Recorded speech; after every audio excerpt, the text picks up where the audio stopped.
Hello, welcome to my channel. This is Pavan Kumar. In this session, I will be dealing with objects in R. Before going to the deep introduction about the objects, let me remind what are the objects in R. They are atomic vectors, doubles, integers, characters, logicals, attributes, names, dimension, matrices, arrays, class, dates and times, factors, lists and data frames are the objects in R. We can also have a deep look on how we load the data in R. So I quickly move on to my R Studio. Yeah, so an atomic vector is just a simple vector of data. Each vector method tests whether an object is an atomic vector or not. It returns true if the object is an atomic vector, otherwise it returns false. So we can have an hands-on experience on it. First I created a vector die. Okay, now I am going to print the value. Now I am checking whether this is a vector or not. If it is a vector, then it returns true, otherwise it returns false. So we can also make an atomic vector with just one value, that is R saves the single values as an atomic vector of length 1. That is, for example, I am creating a vector with one value only. Now I am printing the value. Now I will be checking whether it is a vector or not. So it is a vector. So using the length method, we can find the length of the vector also. So the length of the R is 1 and the length of the die is 6. Now each atomic vector stores its values in a one-dimensional array. That is, we can say that each atomic vector can store only one type of data. Generally, R recognizes 6 basic types of atomic vectors: doubles, integers, characters, logicals, complex and raw. So these are the 6 basic types of atomic vectors. So we can also have another example also. For example, if you want to create a card deck, you will need to use different types of atomic vectors to save different types of information. That is, we can create an integer vector using capital L as our input, and we can create the character vector by surrounding it in quotation marks. That is, we can create the integer vector using capital L, and also the character vector is this. So I will be printing the value of int and as well as the text. Now I will be creating the integer vector and printing the value. So the integer vector example is this. So I will be checking the type of the die and as well as type of the int. So the type of the die is double and the type of the int is integer. We can deeply look onto the type method in our next objects. Now, next, what is a double? So a double vector stores the regular numbers. The numbers can be positive or a negative, large or small, or even it can have digits to the right of the decimal part or not. In general, R will save any number that we type in double only. That is, R will save any number in double only. For example, I am taking the die only. I am printing the value. Now I will be checking the type of the double. Type of the die. So it will be double. Even though we enter the integer values, R will save any number that we type in R as double only. That we have to be noted. Now we can also check the type of the integer also. The integer values, since we have initialized it with L. So because we initialized it with L, the type of the int becomes integer. Otherwise, the type of the any vector is double in R only. Now, integers. So integer vectors stores the integers, numbers, and that can be written without any decimal component. That is, so we can create the integer vectors as I already said. So this is an example of integer vector. So we can create the integer vector. So this is an example of an integer vector. Now integer vector stores the integers and numbers, and that can be written without any decimal component. So as a data scientist, we won't use the integer type very often because we can save the integers as double object only. So defaultly we can say the integer values are as double objects. Now coming to the characters. A character vector stores a small pieces of text, and we can create a character vector in R by typing a character or a string of characters surrounded by quotes. Let me type this. So I created the character vector and I will be printing the value. Now I will be checking the type of the character vector and as well as the type of the string that I have been entered. So both returned as character. So this is a character vector. Now coming to the logical vectors. So what is a logical vector? Logical vector stores the true and falses and or forms the boolean data. That is, logicals are very helpful for doing comparisons. That is, for example, I will be checking the comparison value, it will be written as false. This is a logical vector. That is, at any time when we type the true or false in capital letters, then R will treat it as a logical data. That is, R also assumes capital T and as well as capital F are shorthand formats of true and false. That is, I will be creating a vector that is logical vector, then I will be printing the values and I will be checking the type of the logical vector. So the type of the logic is logical. That is, here the type is a logical vector. Now coming to the complex and raw, which is very important. Doubles, integers, characters and logicals are most common types of atomic vectors in R, but R can also recognize two types of vectors, that is complex and raw.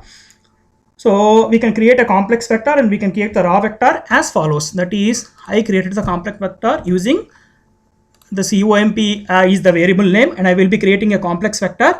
That is, by passing the complex data. Now I will be printing the value and I will be checking the type of the complex data. Now a raw vector stores a raw bytes of data.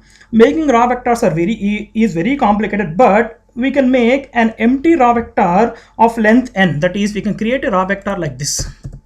So this is a raw vector. You can also type, that is, in the parentheses we have to specify the range or the value. That is, raw of 3 means this is an example of a raw vector. We can even also check the type of the raw vector also. So it will be returning the type as raw only.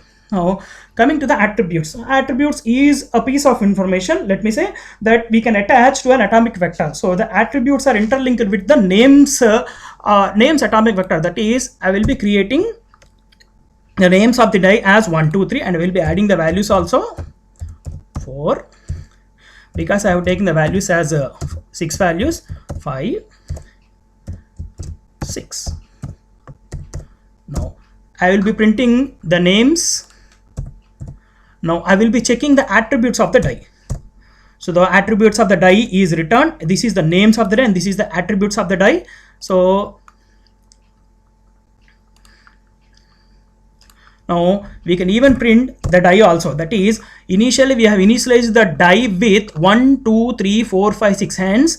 The values are attached with the names. So these are the names and these are the attributes. So we can even increment the values of the attributes of that is die plus 1 will returns the attribute incrementation of value. That is, R will display the names above the elements of the die whenever we look at the vector. So we can also increase the values of the vector also. So names are the most common attributes to given to the atomic vector. Names and dimensions and classes, and each of these attributes have their own functions that we can use to find the attributes of an vector.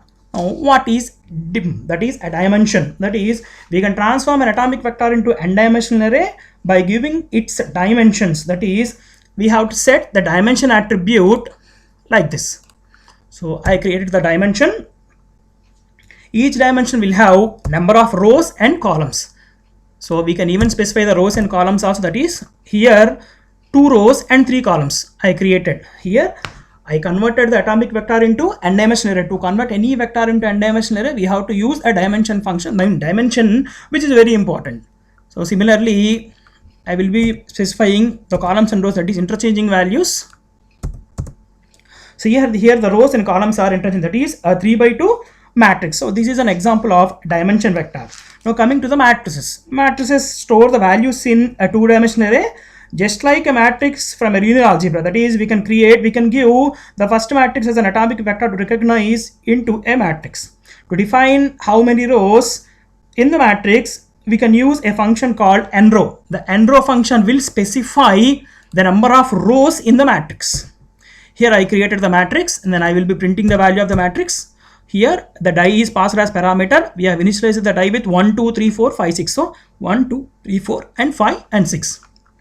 Now matrix we fill up with the matrix column by column by default, but we can fill the matrix row by row also. That is, we can specify the row values also.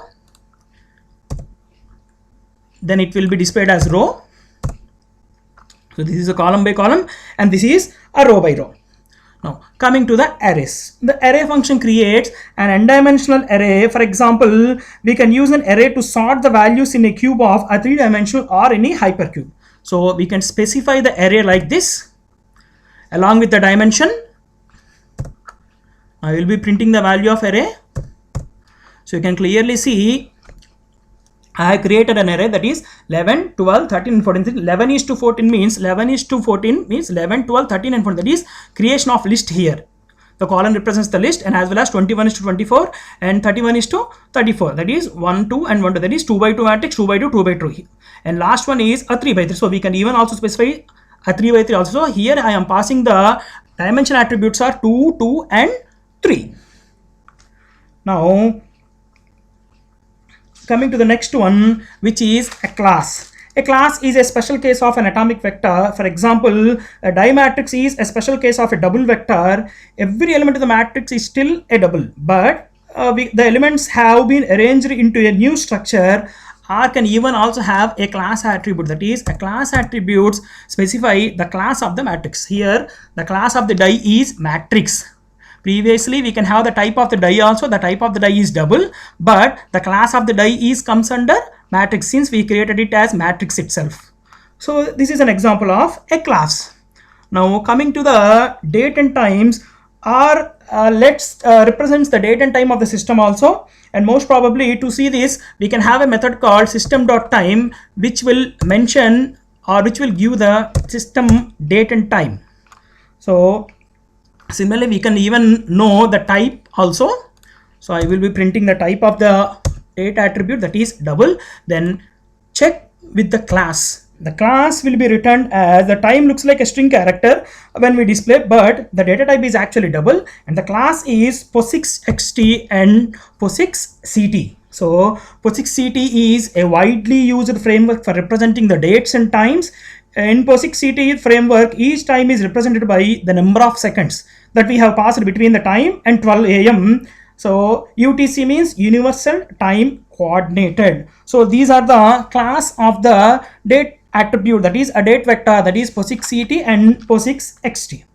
Now coming to the next one, factors. What is a factor? Factors are a way of storing the categorical information or the eye color or certain values like gender, etc. So to create a factor, I will be creating the factor. Now I will be printing the type of the gender. So the type of the gender is integer, and I will be printing the attributes of the gender. So we can create factor like this. This is an example of factor object. Now coming to the next one, that is lists. Lists are like atomic vectors because they group the data into a one-dimensional set. A list creates a list in the same way we can create the vector also. The list is created like this. So I will be printing the value of the list. So I will be getting the list values of 100 is to 130 means I already mentioned 100 to 130 numbers, and I will be printing the R as well as passing the values as true and false. So each element in the list is separated by comma. So every element in the list is separated by comma itself. Now coming to the data frames, how can we create a data frames? Data frames are a two-dimensional version of a list. They are far and away the most useful storage data structure for data analysis. Data analysis in R can be done by creating and importing the data frames. So data frames are very, very important in R. So the data frames can group the vectors together into a two-dimensional table. That is, each vector becomes a column of the table. If you want to group the vectors, then it is called a data frame. The vectors may contain heterogeneous data also. That is, for example, I will be creating a data frame like this. I will be printing the value. So here face, suit and value, that is A's, clubs, and the value is 1. So I will be creating the data frame. Simultaneously I will be passing the suit value and I will be creating the value. Here face is a vector, suit is a vector, and value is also a vector. These three vectors are combined into a data frame. So data frames are most important in R. Now lastly, how can we load the data? Now before going to load the data, please type download gist in your Google, then a CSV file, that is comma separated value file, will be opened. In that, please save deck.csv. I will be typing the value deck.csv. So The website is download.gist, or you can even create your own CSV file also. Download.gist. In that, the file name is deck.csv. So please save that file. Then here I already saved the file. Now I will be reading the value. So we can import the data set using this operation, that is import data set from text. Using from text, we can import the data. So please check this operation, and I will be selecting my data.